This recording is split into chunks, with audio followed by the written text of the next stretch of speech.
Esiet sveicināti! Šis ir 4. mēģinājums intro. Būsim godīgi.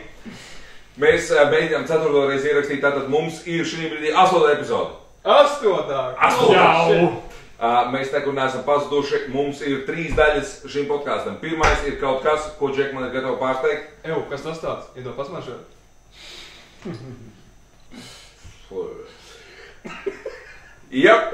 Otrā daļa mums būs par Latvijas čempionātu pārskats, kurā mēs mazliet parunājam par to, kā ir Džeks spēlējuši, par to, kā ir citi Džeki spēlējuši un meitenes.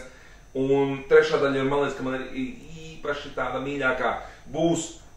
Es jums ierakstīšu apakšā, uz kuru minūtu un sekundi pāriet, jūs gribat pāriet tikai uz to. Tas ir skats nākotnē, tas ir kaut kāds sapnīts Fugazi. Par to, kā varētu būt, man liekas, kad jums patiks. Bet es gribētu, lai šī epizodē ir visvairāk laiku, kāda ir bijuši, tā kā es ļoti novērtētu. Ja tu, vai jūs ieliekot šo video, Pārstāv rekordu. es nezinu, kāds ir rekords, bet pārstāvīgi. Ejam? Mācam. Aiziet. Ejam. Un viena no pirmajām lietām, kas ir kā laikam announcements, Rainers tev droši vien ļaušu, par Pārsteigums. par čempi, kas pasaules klubu čemps. Jā. Mēs esam dabūjuši oficiālu akceptu no Bjārna Akselsena un vispār no visa ITHF. To, ka mēs septembra beigās varam organizēt pasaules klubu čempionātu Inčukalnā. Un tajā pašā nedēļas nogalē aizvadīt arī 2. līmeņa pasaules tūrs supersērijas posmu Inčukalnā. Tas nozīmē to, ka Latvijā būs 2 lielie pasaules tūrs posmi. Tā kā super, man tiešām liels prieks par to, ka mēs varēsim Mēs to bijām pelnījuši. Tepatās braukt uz Inčukalnu, pamosties, ka tev Izcēl. nezinu, tur Matāncils nāk, bet ieregu Inčukalnā Matāncils, ko tu dari? Kungi, jūs man te tīzojat jau pāris dienas par to, kad jums ir kaut kāds pārsteigums man. Es domāju, ka sāksim ar šo te, jo tas varētu būt... Sāksim ar to, jā. Kārli, Jā, mums ļoti sen nav bijusi rubrika. Jā. Iedos pasmaržot. Kas tas tāds? Iedod pasmaržot. Nu, Džeki. Jā, katrā gadījumā mēs bijām Zviedrijā. Ok. Oh, no! Mēs pagājušā reize aizmirsām atvest tev suvenīru, bet šoreiz mēs esam to izdarījuši. Esi gatavs? Es tā atsaucoties pēc Google searchiem, šī lieta ir nelegāla ārpus Zviedrijas. Un viņa nedrīkst likt. Viņa nav legāli iekštelpās, tāpēc... Nav legāli lidostā, lidmašīnā jau var uzsprāgt, un tad... Viesnīcās... Jā. Un tas, man piemēram, sporta kompleksa darbinieks ir teicis to, ka, ja tu kompleksa turnīra laikā Inčukalnā patās attaisīt vaļā kaut kur stūrī, tad smirdēt līdz pamatskolai. Tā kā baseini smirdēt, viss smirdēt, un es domāju, mums vajadzētu kādreiz šito pamēģināt, un pat ar challenge formātā mēs varam pagaršot. Ko tu saki? Es sarūpēšu maizītes. Kārli, vai tu esi smaržojis šo? Nē. Mēs arī nē. Ok, bet es saprotu, ka mēs to nedaram šovakar. Noteikti šovakar, jo man liekas, nākamais podkāsts būs pēc pusgada, kad izveidināsim. Ja arī nesies būs labi. Jā, jo es tīri domāju, ka es negribu to šeit darīt. Man šeit tā jau nav normāla ventilācija. Mums, man liekas, ka šis te ir, es akceptēju uz izaicinājumu, bet mums šis te ir jāuzstājas dienas laikā. Ārā. Ar citām drēbēm, ar gumijas cimdiem un vispārējo, un tad vienkārši būs reakcijas. Jā. Un ar Jāni. Un ar Jāni. Tu atrādīji etiķeti. Tātad šis ir surstromings. Pasaules mīļākās zivs. Mīļākās zivs, un Hans Ostermans teica, ka, priekš kam, nevajag šito vēst uz Latviju. Es reāli nezinu, ko mēs esam parakstījušies. Tā kā Kārli. Jā, paldies, es noņemšu šo šaibu. No Zviedrijas. Šaiba stāv mums godu vietā fonā šitā te, kur mēs liekam visus savus pirmiņas lietas. Skaties, viņi nav slākti. Galvenais, lai nenokrīt. apstājās. Stāvis. Līdz ar to mēs šo atstāsim līdz brīdim, kamēr mēs to izdarīsim. Es domāju, ka mēs varētu šo te palaist laivā. Mēs varētu palaist to TikTok laivā, mēs varētu palaist arī ierakstā. Pēc tam tā būs rubrika. Kas tas tāds? Iedot pasmažot. Bet... es esmu redzējis tos video. Tik ļoti viņi nepatīk, bet labi.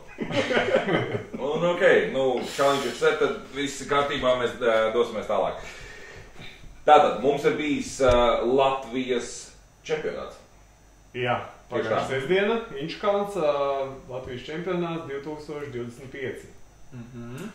Džeki, es nebiju, bišķī darbā esot, skatījos, Rainers bez pārsteigumā vinēja, es domāju, ka tur nevienam liels jautājums nebija par šo te.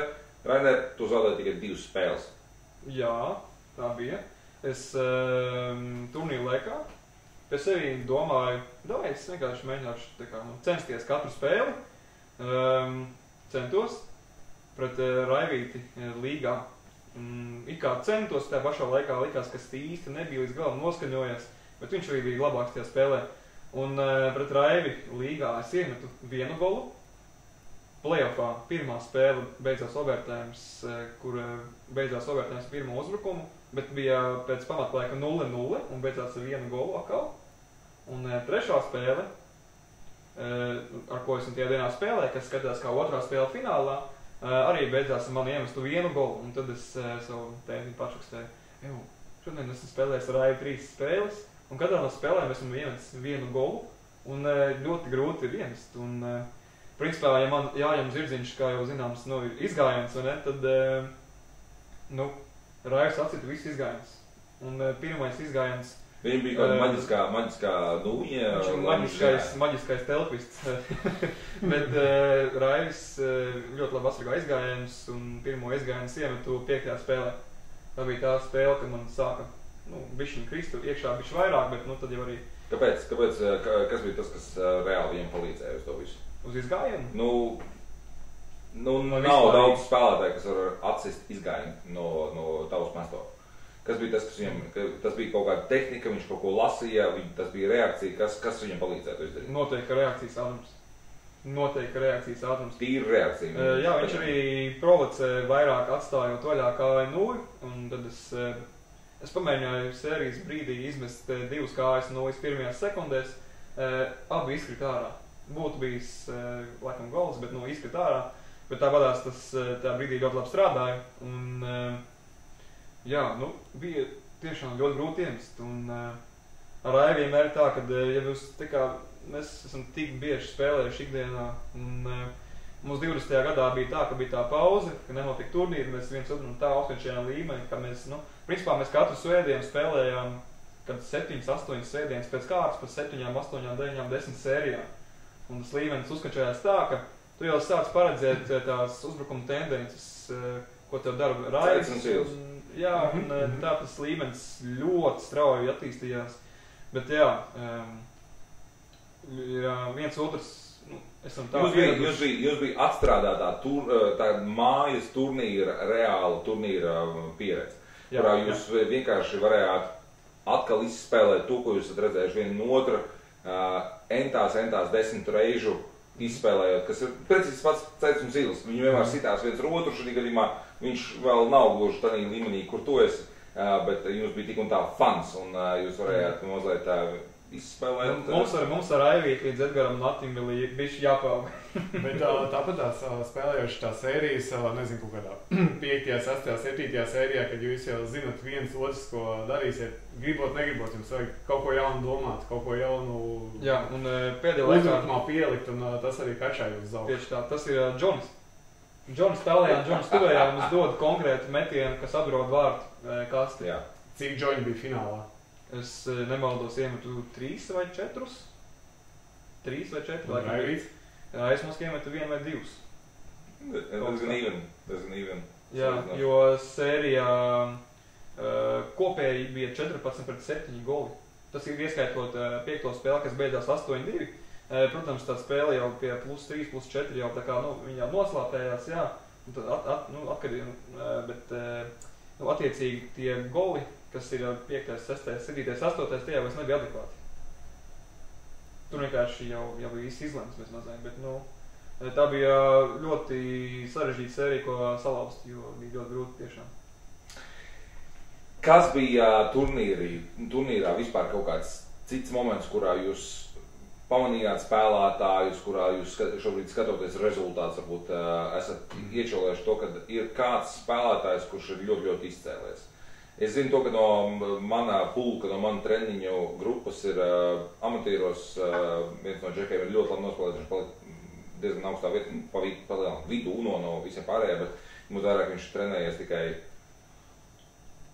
5 mēnešus, tad tā progresija ir diezgan manāma un spēcīga. Varbūt jums, kas ir kaut kas ir izcēlts? Vai... Es izcelšu Henrijs Prokuratos, Gadu hokeja klubs Altona, atkal rāda priekšzīmi, jaunais talants, 10. vieta. Tas ir diezgan augsta vieta viņam. Viens ir līgā, viņš bija 8. Zin kā līgā varbūt tās var gadīties, var paveikties, spēlē aiziet, bet viņš play-offā gandrīz nebija tālu, lai uzveiktu Rolandu Riekstiņu. Bija 4-3 sērijā, 3-2 viņš man tālāk pat bija vadībā. 3-1 bija vadībā. 3-1 Rolands izlīja pēdējās 3 spēlēs, jā. Jā, tur tīrus pieredzīt, bet, materiāls progresam. Kā tev 2 vārdos pašam turnīrs? Jā. Par grupu nerunāsim tiku, bet par augstāko pirmo reizi man liekas Latvijā bija 32 augstākajā, ja? Man šķiet, ka That was insane, actually. Kas bija šitais? Es attaisu vaļā tabulas, skatos 32 spēlētāji, ka tev ir vienkārši 5 spēles līdz nāk, bet tev ir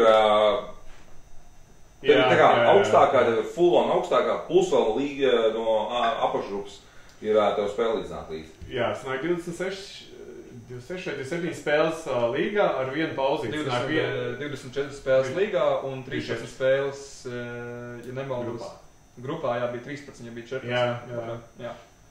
Un augstākā līga bija sadalīta pa 12 spēlēm, pa vidu vienu pauzīti, pilnīgi visiem spēles brīvas. Un pirmā pusīte man ir viena uzvara. Domāju, pilnīgi neko. Otrā pusīte man ir viens zaudējums tikai. Wow. Tas vienkārši tā pauzīte, cīnēs ritīgi nākot par labu un, aizgāja spēle, bet bija par īsi, viss izlietājs nesanāca sasmelt atpakaļ. Cik tev bija iemest golu šajā turnīrā? Īstenībā, ja skatās, tad jāparēķina ir, zin kā, tur play-offi, līga, grupa, no grupas nāca līdz kaut kādu goliņu. Bet cik es domāju, ka es kaut kāds tur, rekordu sēdu, vienkārši es spēlēju, bet tajā dienā, tā krita iekšā, es pat nevaru izskaidrot, un tas pat nebija izgājiens, tas bija vienkārši, kombinācijas uz kaut kādiem ātrumiem mēģināju kaut ko. Tu vienkārši spēlēji savu spēli, būsim godīgi. Mēs šovakar arī paspēlējām mazliet laivā pirms tam, tad brīdī, kad tu sāc ieskrēties, tad tev vienkārši krīt. Man patīk, es īsti nezinu, kas man krita. Man laikam krita kaut kāds izgājiens. Es nezinu, kas man krita. Tev viss krīt pēc kā, tev vienkārši krīt. Un tu esi baigais malāts.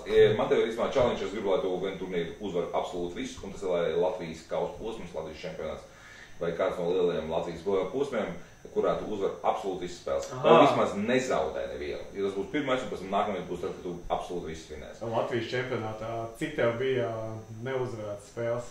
Te ir 2 zaudējumi. 2 zaudējumi, neviens nešķits.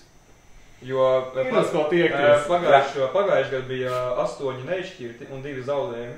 Šogad neviens nešķits un 2 zaudējumi. Bišķi kāpinām līgā. Bet, es ļoti izbaudīju turnīru, ļoti patika turnīrs un kopumā. Vienīgā lieta, kas man patika, tas, ka ļoti augsta turnīrā bija Edgars un Jēkabs, Altonieši. Bija ģimenes strīds, 4. finālā Džeki cīnās, laikam, ja nevaldos, bija 6 spēles baigforši. Un prieks redzēja, ka Džeki ir turnīros nostabilizējušies un sāk kritīgi kāpt augšā reitingos, pierādis, ja Latvijas reitingu turnīros, tad ir laiks pierādīt arī sevi pasaules tūrēs. Man ir ko pateikt par Jākabu Reiti. Viņš pirms šī turnīra bija karstākais spēlētājs Latvijā. Latvijas kausa uzvarētājs. Tieši tā. Daudz netrūka, lai netiktu no grupas ārā. Kā tas ir iespējams? Tagad 8. vieta bija? Astotās grupas, no grupas, jā, no grupas 8 tiek ārā, viņš izgāja no grupas kā 8. Un Ak, 9. bija Emīls Liepiņš viņa grupā. Ak, Dievs! Jā. Tas būtu kaut kas, ja Latvijas kausa uzvarētājs nākamajā posmā spēlētu 2. līgā. Nu, tas parāda Latvijas līmeni. Nu, ka tas līmenis ir tik augsts, ka var vinnēt un gan var palikt 2. līgā. Es nezinu, man liekas, ka tas ir vairāk, kā tu gatavojies uz turnīru. Nu, to vai, būsim reāli. Ja tu esi tikko vinnējis turnīru, tad nākamajā posmā neiziet no grupas ārā. Tu vienkārši neesi sagatavojies tai grupai. That's it. Nu, tas viens vai arī sadomājies. Jauni galdi. Jā, starp citu. Jēkabam ego nav problēma, man šķiet. Jā, bet, okay. Viņš ir labs džeks. Bet man šķiet, ka... Ne par ego. Galdi. Ne par ego, vairāk par to, ka viņš vienkārši nebija gatavs. Viņš vienkārši piegāja pie galda ar tādu, ka easy izies cauri un pēc tam beigās tomēr nesagāja. Jo man ir bijis tāds, kad momenti, kuros es aizieju pie galda un es tā kā domāju, mēs iziesim daudz grupas easy un pēc tam beigās es pēdējās 5-6 spēles vienkārši plēšu, jo man ir... Jāskrāpē punkti, jo es netikšu ārā. Bet kas interesanti, kad viņš no grupas izgāja kā 8. A līgā viņš... Kā 3. 3. jā. Boom. Nu, tas jā. My point. Nākamajā ātrumā. Tieši tā. Labi. Pāriesim uz nākamo sekciju, kas mums šobrīd ir... Pāriesim uz nākamo sekciju, par ko Džeki mums nezinās, viņam esam sagatavojis vienu konkrētu jautājumu, un viņiem ir mazliet jāpafantazē. Šis te jautājums ir saistīts ar to, ka mēs skatāmies uz nākotni. Nākotne ir apmēram 10 gadu. Mēs turpinām spēlēt galdu hokeju, un jūs šī brīdī turpināt spēlēt tādā līmenī, kā jūs esat. Jūs esat pasaules pašā reitingā, bet šo spēli spēlē pasaulē apmēram 20 miljonu cilvēku. Un jūs šobrīd esat profesionāļi šajā spēlē. Jūs esat tie, kas rāda priekšzīmi un tie, kas ir starmešu priekšā un jūs pelnat to naudu. Tā ir jūsu dzīve. Kā jūs iedomājaties, kāda ir jūsu ikdiena kā galda hokejistiem, trenējoties, attīstoties ikdienā? Jums ir apmēram 2 minūtes, kas būs ārpus kadra, kurš var padomāt un pēc tam pastāstīt par to, kā jūs skatāties jūsu ikdienu. Mēs esam atpakaļ, mums ir pagājuši apmēram 2 minūtes. Džeki ir bijuši absolūti dziļās pārdomās, viņi pat negribēja ar mani vairs runāt. Viņš šobrīd pārdomāja un izskatīja savu reālo nākotni, kāda tā varētu būt. Ja galda hokejs ir kaut kas vairāk nekā hobby sports, kas šobrīd ir viņš reāli dzīvē, bet jūs esat pasaules top 100 spēlētāji. Jūs šobrīd profesionāli tam pieejat, jūs turpināt to darīt, un jūs zināt, ka jūs to varat darīt vēl diezgan ilgstoši. Kas ir tā maģiskā ikdiena, kā jūs to iedomājaties? Bet ejam ļoti lakoniski, ejam ļoti īsi, kas ir, tu esi kaut kādā klubā, tev ir Barcelonas cienīgs treniņa nometne, bet treniņa vieta, pilsēta, kurā tu ar citiem cilvēkiem trenējies. Tu esi daļa no kluba, tu esi individuāls spēlētājs, kas sēž mežā un ar Rocky tipu treneri sparingo. Tu skrien un nes bluķus vai Neville Sil treniņu nometnēs kačā savu staminu. Kas ir, Miku, kā tu to redzi? Jā, ja es esmu 57. pasaulē no 20 miljoniem, tad es nezinu, analoģija varētu ņemt tenisu.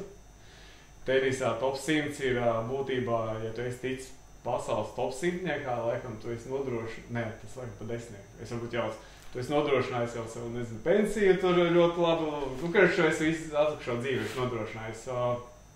57. vieta pasaulē tenisā un pēc 10 gadiem vēl hokejā pie 20 miljoniem nozīmētu daudz ceļojumus noteikti, es ceru. Tas nozīmē, ka spēlē visu braukā visvairākā pasaulē. Tev konstanti ir jābrauc Āzija, Amerika, Dienvidamerika, Ziemeļamerika, tev ir Eiropa, iespējams Afrikā tev ir turnīri. Jā, mierīgi. Tas būtu Tev visvairāk uzrunā tā braukāšana. Tas ir tas, kas tev tā kā you're looking forward. Jā, tas ir īstenībā tas, kāpēc man tas galda hokejs tagad patīk, jo braukāt uz ārzemju turnīriem spēlēt pret savādākiem spēlētājiem, aizbrauc uz Norvēģiju, aizbrauc uz Čehiju, aizbrauc, nezinu, uz Zviedriju, pilnīgi citi spēlētāji, pilnīgi savādāk spēlēt, daudz interesantāk. Ja tu maliec visu laiku pa Latviju, nu, arī krūti, protams, uzspēlēt ar augstu līmeni spēlētājiem, bet visu laiku spēlē ar vieniem tur pašiem. Tu zini, ko viņi dara, tu zini, ka viņus, kā viņi uzbruk, kā viņi aizsargājas. Tas līmenis aptuveni, nu, tāds vienveidīgs. Nu, negribas pārmest, bet tā vienveidīgs. Aizbrauc citiem ir savādāk, ir interesantāks. Līdz ar to tu gribētu domāt to, ka absolūti citā kontinentā te būtu pilnīgi cits spēles stils, ko tu reāli varētu izbaudīt. Tas ir viens, un es noteikti zinu, ka arī daudz citu ceļot. Un tad, nu, tā kā tenisā, tā komuna vienkārši ceļo no Australian Open uz Wimbledonu, uz Čehiju. Un tas ir galvenie notikumi. Nu, jā, tas nozīmē, ka nezinu, publicitāte, nu, kas varbūt tas man nav tik svarīgi, bet nu, arī būtu interesanti. Līdz ar to nauda, dzīve nodrošināts, nezinu. Okay. Rainer, kas ir tavs? Kas ir tava ikdiena? Kā tu redzi, tu vari aiziet detaļās un tu vari aiziet kaut kādā saptī. Tu esi pasaules labākais spēlētājs sportā, kuru ļoti daudzos kontinentos skatās, seko līdzi. Un tev ir ikdienā jātrenēs, lai turpinātu būt labākajiem. Šis ir vienkārši labākais jautājums ever, ko es būtu saņēmis vispār. Tas ir vienkārši par to padomāt, tas ir kaut kas pilnīgi prātam neatveram, bet es iedomājos savu ikdienu, ka es pamostos un es dzīvoju galda hokeju. Es veltu savu dzīvi brenda veidošanai, video kontenta taisīšanai. Noteikti pēc kaut kādiem lieliem mačiem būtu kaut kāds pēcspēles intervijas, tā būtu arī jāmāk būt media trained vai ne. Tu nedrīkstētu runāt nekādu, tu nedrīkstētu runāt bullshit kamerā. Ne, absolūti ne, tu vari darīt, ko tu gribi. Tu esi pasaules pirmais cilvēks, tu vari būt Conors McGregors. Tu vari sūtīt visus taisni, bet ja tu atbrauc uz nākamo čempionu, atkal viņu vinēt, tu esi vienkārši, nevienam nevar būt nekāds cits arguments. You can talk shit all day long. Arī tu vari būt tas cilvēks, kurš strādā no rīta līdz vakaram, tev nav neviens cits, kurš tev vēl joprojām pievākās pietiekami tuvu, jo tu esi ieguldījis tik nenormālu darbu.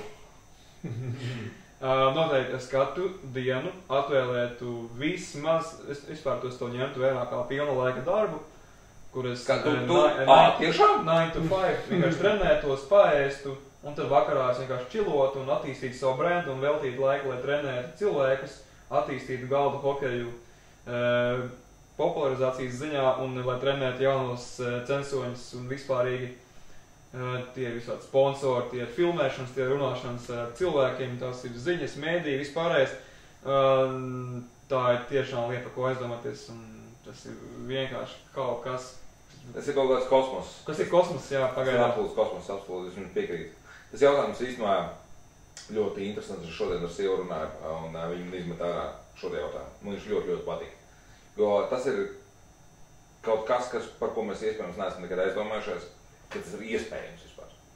Un ka tas ir kaut kas varētu būt, un es nerunāju par to, ka ir 20 miljonu spēlētāju globāla sekotāja bāze, bet vairāk par to, ka iespējams tas var augt daudz tālāk. Kaut kā tas pašs šaudrīgs, pieņemsim. Jā. Es domāju, atcerieties, kad vinēja Argentīna FIFA, jā, pasaules kausu, un Messi iziet ārā Buenos Airesā ielās, un kad tur tādi plūdi ar cilvēkiem klīst apkārt. Iedomājieties, ja tā būtu par galda hokeju, iziet ārā tikko pēc kaut kāda pasaules čempionāta, kas tur, nezinu, pēdējais pasaules čempions Matāncevs uzvar, un viņu ielās neviens neliek mierā, un viņi bez mazliet par prezidentu grib iecelt valstī. Un iedod brīvdienu. Tas ir skaists sapnis. Un man liekas, ka ja vienīgais mēs netiksim tik tālu, mēs viennozīmīgi varam pušot šo te sportu daudz tālāk. Un hokejs nav visās valstīs, visapkārt pasaulē.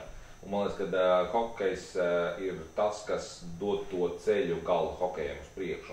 Un tajās valstīs, kurās ir hokejs, tas arī atver to pathway uz galda hokeju. Iespējams, tas nebūs tik liels kā futbols, kā futbols, bet man gribējās mazliet, lai jūs pasapņojat un uz priekšdienā padomājat, kāds varētu būt, ja nu pēkšņi. It's a full-time thing. it's a full-time gig. Vai arī tas ir gandrīz kā full-time gig? Kādi? Tev sieviešu šo jautājumu uzdev, ja? Jā. Kāda ir tava atbilde? Vispār jā. Jā. Viņš mums uzdod jautājumus, lai pats ar atbildi kaut kā. Dodam 2 minūtes. Iet kāli? Man nevajag 2 minūtes. Man ir diezgan skaidri. Tā ir absolūta darba ētika tikai un vienīgi uz šo. Tā ir brenda veidošana. Tā ir mēdīju apstrāde. Tas ir šovs. Tam ir jābūt kaut kam, pie kā skatītājiem vēlās pie tevis nonākt. Viņi grib atgriezties atpakaļ. Bieži vien tas nav par galdu hokeju. Tas bieži vien ir tas viss ap galdu hokeju. Un tie ir, es neteikšu, ka mērķi, tas ir jau kaut kas cits, tie ir sporta tērpi. Šī tēma būs vienā no nākamajiem podkāstiem, par ko es jums jautāšu. Un tā ir dzīve, kurai, man liekas, ka ir jābūt kā absolūti tādai pilnīgi jaunai realitātei, kuru šobrīd neeksistē. Tas ir treniņu nometnes, tās ir facilities, kur cilvēki reāli spēlē un trenējās šim te visam. Reāli fiziski trenējās. Kas arī ir vēl viena lieta, par ko mēs nākamajās epizodēs runāsim. Fiziska attīstība galdu hokejā ir diezgan svarīga. Ir 12-gadīgi puikas, kur vienkārši stāv un no šejienes spēlē, un tad esmu es, kurš ir 2 metrus garš, un man reāli ģērbjās ārā mugure, un man ir pie tā jāstrādā, tāpat arī rokas un vispārējais grips. Milzīgs darbs, kas būtu jāieliek. Es domāju, ka mēs pat nestādāmies priekšā, kas ir tas darba apjoms, kas būs jāieliek, tad, kad būs 20 miljonu spēlētāji, kas gribētu spēlēt šo. Nu, tur noteikti rīķi apkārt būs komanda. Jā. Ar brendu, es domāju, jums pašiem nevajadzēs. Izstrāde visādi. Jā, jūs zināt, kā tas strādā. Es zinu, kā tas strādā. To, ka cilvēki apkārt ir milzīgi komanda, kas ir pie vis tā strādā. Un neesi vairs viens. Tev ir tik daudz cilvēku, kas tev palīdz, un tu esi tikai gala produkts tam visam. Tu esi sākums un gala produkts tam visam. Ja domājies, tas būtībā viss tavu dzīve. Tu nevari aizbraukt normāli atpūsties. Viss sekos līdzi. Kur Kārlis iet atpūsties, vai kur Rainers šogad peldējās. Visi zinās. Visi, kas ir tādā communityjā. 20 miljoni. 20 miljoni spēlētāji. Apmēram 17 miljoni sekotāji. Bet jā, tieši tā. Tā kā mazais sapnis, lielas lietas plānojās. Kā man bija? Mazs galds, liels sapnis. Šis labs ir, man patīk. 8. epizode ir beigusies. Šodienas vārds Mikiņi, dosim to godu. Oi. Rainers čempions varbūt tās ko? Rainers čempions ir šodienas frāze. Es ceru to, ka jūs piedosiet mums to, ka jums ir bijuši tehniskas problēmas, jo mums ir šodien jauns ekipējums un mēs viņu tikai testējam. Paldies jums liels. Tiekamies jau 9. epizodē. Atā! Čau! Čau!